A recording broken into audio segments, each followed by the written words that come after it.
The film begins with a depiction of a devastated world. It is revealed that a massive Metroid crashed into the Earth, causing everything to burn and perish. Only a small town and a few survivors remain. These survivors follow a strict religious order led by a priest named Patriot. Town's rules are extremely rigid and must be followed at all costs. In this town lives a witch named Gray, who grants people's wishes. Church followers begin to fear that people might abandon them to join Gray and start a new community. As a result, Patriarch orders an enforcer to hang Gray. In front of the townspeople, the enforcer removes the support from under Gray's feet and leaves. After the enforcer leaves, Gray uses her magic. She hypnotizes one of the enforcer's men and creates an illusion where he sees himself being hanged. In panic, he shoots at the noose, unknowingly freeing Gray. She then shows him another vision where he accidentally kills his own ally, thinking he's attacking Gray. Hearing the commotion, the enforcer returns and kills the possessed soldier. Gray hides, using her powers to make everyone believe she has vanished. One by one, she eliminates the enforcer's men. When she finally captures the enforcer and places a knife at her throat, the enforcer asks to be killed, but Gray does not kill her. Instead, she puts the enforcer on the gallows and leaves. The scene shifts to a man named Boyce, who passes by a tunnel and is attacked by bandits. As one bandit tries to steal his gun, a two-headed snake appears and bites the attacker. Boyce then skillfully kills the remaining bandits using combat techniques and his gun. It is revealed that Boyce is not an ordinary man but a skilled bounty hunter. Gray is then visited by the Queen and her trusted aide Jirais. Queen wants Gray to bring her the powers of a shapeshifter. Gray agrees but demands a high price and promises to deliver it by the upcoming full moon, which is 6 days away. Later, Jirais returns and asks Gray to cancel the task, believing the Queen's intentions are dangerous. Gray, despite her reluctance, agrees because she is bound by a magical obligation to fulfill any wish. Now caught between two opposing requests, Gray begins searching for the shapeshifter in the Lost Land. In her vision, she sees that many people tried to hunt the shapeshifter, but all became its prey. The shapeshifter kills them all and roars loudly, breaking Gray's spell. The scene shifts to the Queen, who is shown with the King for the first time. King is gravely ill and bedridden. Gray visits Boyce, as she needs his help to complete her mission. She offers him a handsome reward for killing the shapeshifter. She also wants to accompany him to the Lost Land, the only place where the shapeshifter's powers can be captured after its death. Boyce warns Gray that the journey will be long and dangerous, with demons and treacherous paths ahead. Gray is prepared for all challenges. Meanwhile, the church followers still pursue Gray. They attack again, but before they can catch her, Gray and Boyce escape. Patriarch receives an internal report that the Queen secretly met with Gray, which makes him anxious. He fears that even the Queen might be aligning with Gray. Fearing that the Queen might be conspiring with Gray against the church, Patriarch orders the enforcer to capture Gray. The enforcer, along with her soldiers, starts pursuing Gray and Boyce, who have now reached a particular city. There, Gray and Boyce stay at the home of Boyce's friends. During their conversations, Boyce's past is revealed, showing how he became such a skilled hunter. As a child, his parents were killed in front of him inside the Lost Land. To survive, he fought demons and other hunters until he finally reached the human-inhabited city. The next day, Gray and Boyce continue their journey and reach a building-like place where they must cross further using a cable bus. However, at the top, they are ambushed by the enforcer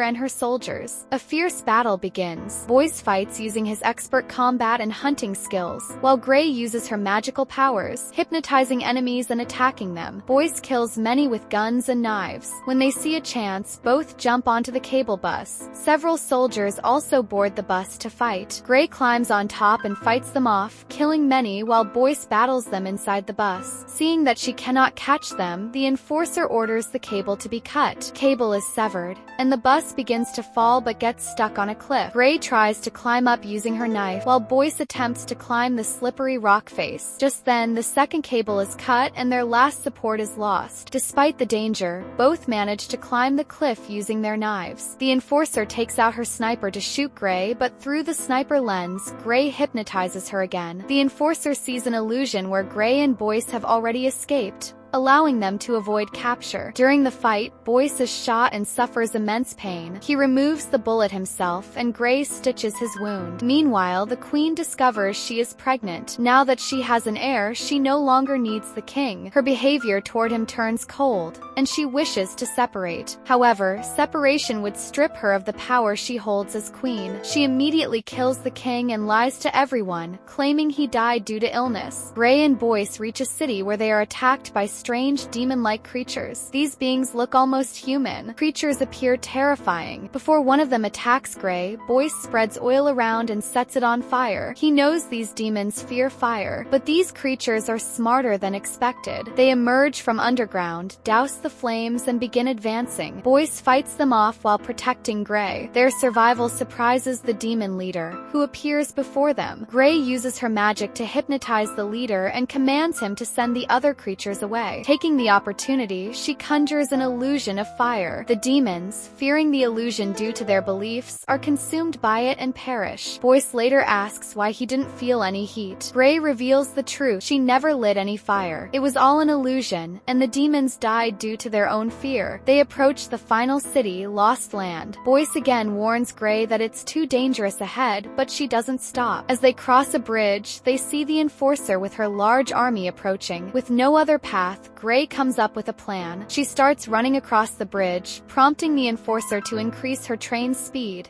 intending to crush her. At a critical point, the Enforcer realizes the bridge is broken. Unable to stop in time, the train falls off the edge. Gray jumps just in time and is caught by Boyce hanging below. She survives, but the Enforcer and her entire army perish. When Patriot learns of this loss, he panics. Fearing that the queen might join Gray and take away his power, he accuses her of conspiring with Gray to destroy their world. Queen hears of this and decides to manipulate her trusted aide emotionally. Using his loyalty and affection, she has him kill Patriarch and his followers. Meanwhile, Boyce and Gray reach the place where the shapeshifter resides. Full moon is near. Gray notices many human skulls there. Boyce explains these belong to those who tried to kill the shapeshifter. He warns her again, but she doesn't listen to him. Gray puts on long, silver claws and reveals a secret to Boyce. She knows he is the shapeshifter. She had confirmed it using magic. She hired him not for help, but because only he could safely guide her here. Her real goal was to kill him at his den and take his power. As the full moon rises, Boyce transforms into a werewolf. His power grows immensely, and he attacks Gray. Gray defends herself with magic, creating bird illusions to distract him. As Boyce flails, a giant bird charges at him. In that moment of distraction, Gray stabs him with her silver claws. The moon hides behind clouds, and Boyce reverts to human form, conscious. When he wakes, he finds himself chained and weakened. Gray reveals she had stitched a silver coin into his wound, exploiting his weakness. She apologizes, explaining she's bound by magical debt and must fulfill wishes. As she prepares to kill him, Boyce uses his wish. He asks her to stay with him. Touched, Gray tears up but warns that every wish has a price. Torn between the Queen's wish, Jiraiya's wish, and Boyce's wish, Gray faces a dilemma.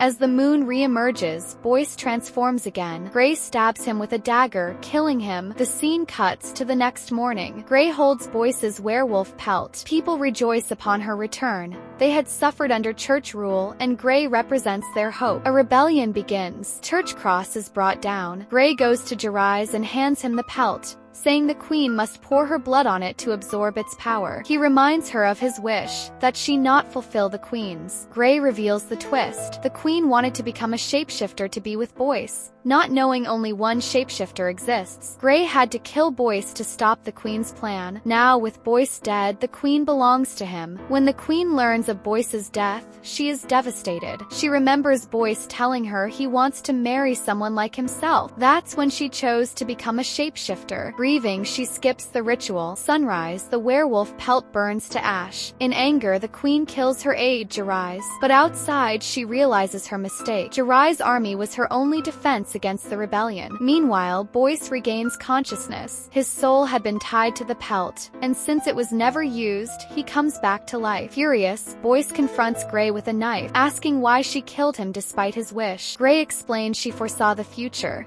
the queen in grief would kill Jarais and not use the pelt. This would bring Boyce back, fulfilling all three wishes, the queen's, Jarais, and Boyce's. Boyce, surprised and happy, realizes Gray truly loves him. Together, they set off for their next mission. With this, the movie ends.